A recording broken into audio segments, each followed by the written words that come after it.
He kōna ipurangi tēnei nā te reo irirangi o Aotearoa.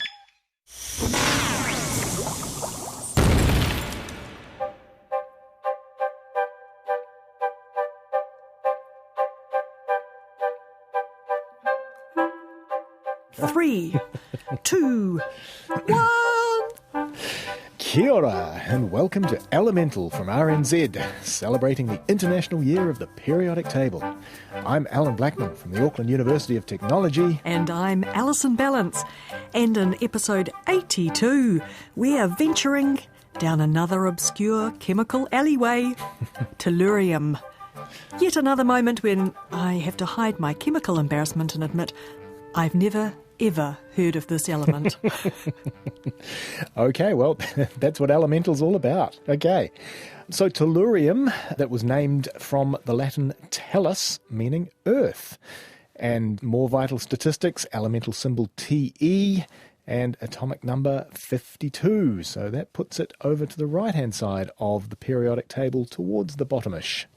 What's the story of Tellurium? Kind of interesting, this one, certainly if you're a chemist. So tellurium is one of the very few elements, the other ones are argon, potassium, cobalt and nickel, that actually violates the original ordering principle of the periodic table. Which, if I think I understand you correctly, means that Mendeleev got it in the wrong place? No, he didn't. He got it. He got it in the right place, but for the wrong, well, for the right and wrong reasons, I guess. Okay. So, 150 years ago, Mendeleev arranged the known chemical elements both on the basis of their chemical similarities and their atomic weights. We haven't done atomic weights, so we've done atomic numbers. We have. So we better talk a little bit about atomic weight, just so the listeners know to what we are referring here. So, the atomic weight of tellurium is 127.6, and that may or may not have units depending on whether you're using it as a relative scale, but that is by the by. So what is it? Atomic weight, as the name suggests, is at its very, very simplest the weight of one atom of the particular element in question. And this atomic weight arises from the sums of the masses of the protons and the neutrons in the atomic nucleus, okay? And we arbitrarily assign them a weight of around about 1, give or take. We don't have to worry too much about the electrons because they are much, much lighter than either the protons and the neutrons, and they contribute only very negligibly. It arises from the weights of the atomic nucleus and also the abundances of each isotope of the element. That also comes into play as well. So, roughly speaking, we would say that hydrogen has an atomic weight of round about 1, because it's just got the one proton in the nucleus. Helium has got an atomic weight of around about 4, because it's got 2 protons and 2 neutrons in the nucleus. Lithium's around about 7, carbon's around about 12, etc., etc., etc., etc. So Mendeleev's original ordering of the periodic table had tellurium coming before iodine, even though the atomic weight of tellurium was at the time thought to be 128 and iodine 127. So really iodine should have come before tellurium, but Mendeleev swapped them around because he thought that the atomic weight of tellurium had to be in error, and he confidently placed tellurium therefore in the modern day group 16 beneath oxygen and sulfur and selenium. And he actually stated that, quote, tellurium cannot have the atomic weight 128, but rather 123 to 126. And everyone was happy for the next sort of 40 or so years, but it was only with the discovery of the proton and the neutron many years later, in fact, after Mendeleev's death, that the fundamental ordering principle of the periodic table was shown, in fact, to be the number of protons in the nucleus, or, as we call it, the atomic number. So it's not the atomic weight. That does mirror the atomic number most of the time, but in fact the way in which the periodic table is in fact ordered is all to do with the atomic number and not the atomic weight. So there you go, there's a first year chemistry lesson for you all. Well, I'm very glad to hear that in this case the simple answer is the correct one, because that makes my life much easier. Tellurium, what's a memorable feature of it? Well, tellurium compounds are absolutely notorious for their nasty and persistent smell. They've actually done experiments on this, and so apparently 15 milligrams of tellurium dioxide, TeO2, taken orally was still detectable as quote-unquote Tellurium breath 8 months later. And Tellurium breath apparently smells like really bad garlic owing to the production of a molecule called dimethyltellurium.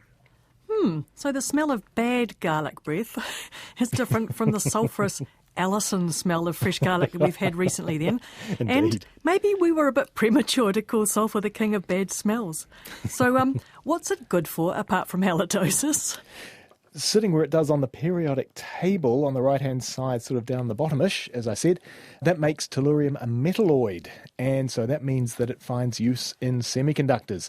And in fact, cadmium telluride, CDTE, is one of the most efficient materials for uses in solar cells. So it's currently the second most used behind silicon, but apparently with only 5% of the market at present, although that is surely due to rise, I think. So that is going to be a potentially very big market for the element in the future. And tellurium also finds use in things like rewritable CDs, DVDs and Blu-rays. And bismuth telluride is used in thermoelectric cooling devices. These are really nifty little things that have got no moving parts and they don't use a circulating coolant. Never heard of them. Not surprising. Is it famous for anything? Yeah, apart from its smell. It's pretty memorable. Yeah, apparently. I can't say I've ever smelled it. I must go back to the lab and dig some out. No, don't. Really don't. Famous. Well, okay, so the half-life of the radioactive tellurium-128 isotope is a mere 2.2 times 10 to the power of 24 years. And 0, 0, 0, 0, and so on. Indeed. And that's the longest known of any isotope. And just to put that in context, the half-life of this isotope is over 160 trillion times greater than the age of the universe. That's a long half-life. And if you were to take 1 gram of this particular isotope and monitor it for its radioactive decay, you'd be waiting for a while because on average you would only have 1 decay every 674 years. You could wait around quite a long time then. Hey, it's Indeed. Grandly named after the Earth, but I wonder, is it associated with any particular place? Sort of, kind of. So in nature, tellurium has a particular affinity for gold. In fact, the most commonly found gold-containing minerals are gold tellurides. Now remember that gold's a noble metal, so it doesn't really react with many other elements. So tellurium is one of the very few. And tellurium was discovered in 1782 by the Austrian mineralogist Franz Josef Müller von Reichenstein. You enjoyed that, didn't you? That was my high school German coming out there. Jawohl. And he discovered that in gold taken from a mine in Hungary.